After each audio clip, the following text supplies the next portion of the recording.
Renungan kita Mazmur 114.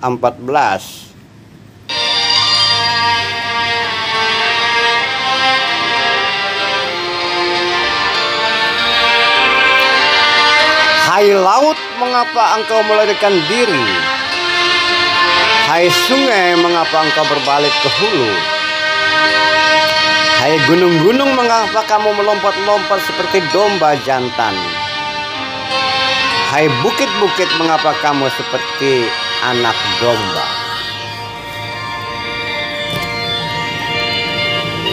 Saudara-saudara dalam kemanusiaan,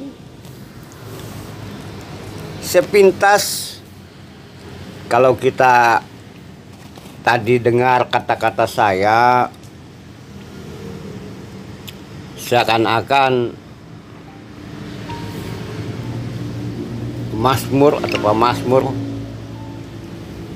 berbicara kepada alam,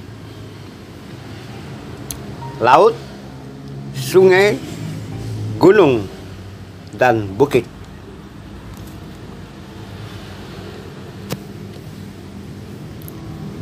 Nah, kalau bagian ini kita masuk untuk kita kejar catatan sejarahnya, jejak digitalnya juga, maka kita menemukan bahwa itu adalah catatan-catatan tentang peristiwa ketika Tuhan memimpin umat keluar, atau ketika Tuhan memimpin umat keluar dari tanah perhambaan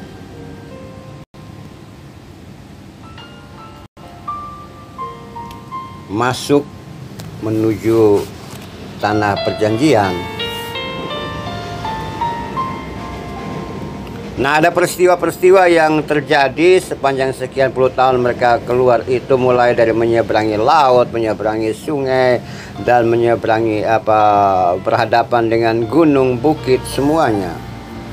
Dan semuanya itu, laut, sungai, gunung, bukit, alam, tanah, padang, pasir, dan semua kepanasan, cuaca, semuanya itu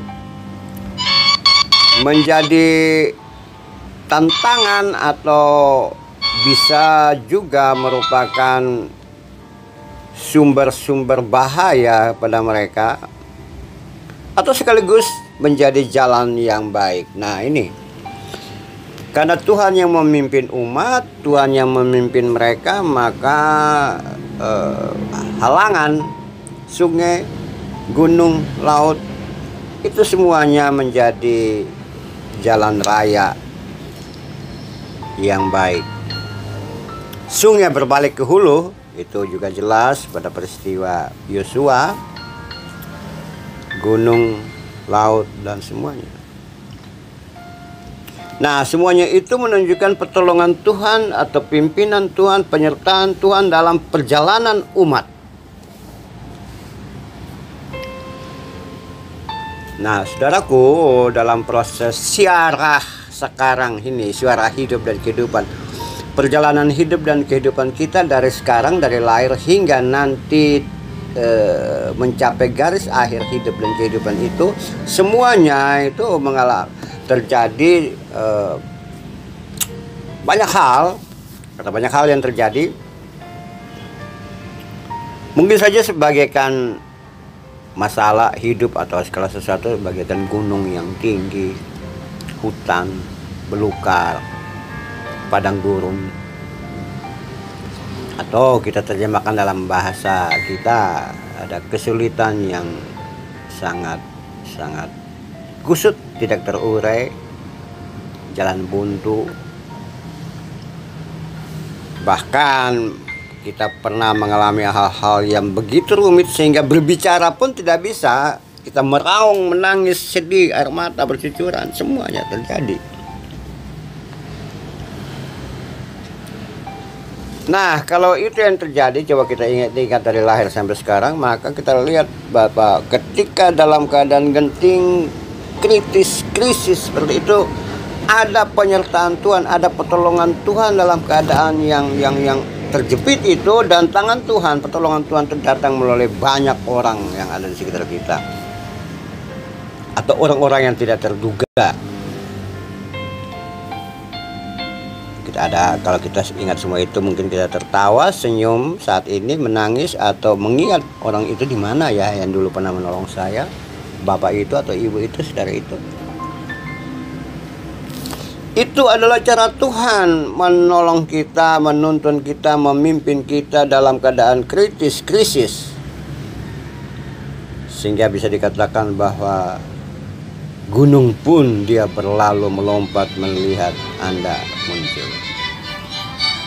Nah, sekarang ketika kita sudah pernah merasakan seperti itu, maka bagaimana kita harus melakukan satu refleksi bahwa karena Tuhan telah menolong, pernah menolong, maka kita akan lanjutkan hal tersebut dengan menyertai, dengan kesetiaan yang tinggi terhadap Tuhan, dengan interaksi yang baik dengan Tuhan, dan sekaligus kita tunjukkan kepada hidup kesediaan kepada orang-orang, kepada di luar kita, bahwa aku ada karena kesetiaan Tuhan pada saya dan aku setia kepada Dia. Mari kita menjadi orang-orang yang setia. Saudara-saudara, mari kita tunduk kepala. Tuhan, terpujilah nama-Mu ya Bapa, yang kami sebut sebagai Bapa dari kami, anak-anak-Mu. Jadikan kami sebagai hamba-hamba-Mu, anak-anak-Mu yang selalu setia, karena kesetiaan-Mu pada kami sejak masa lalu hingga sekarang. Amin.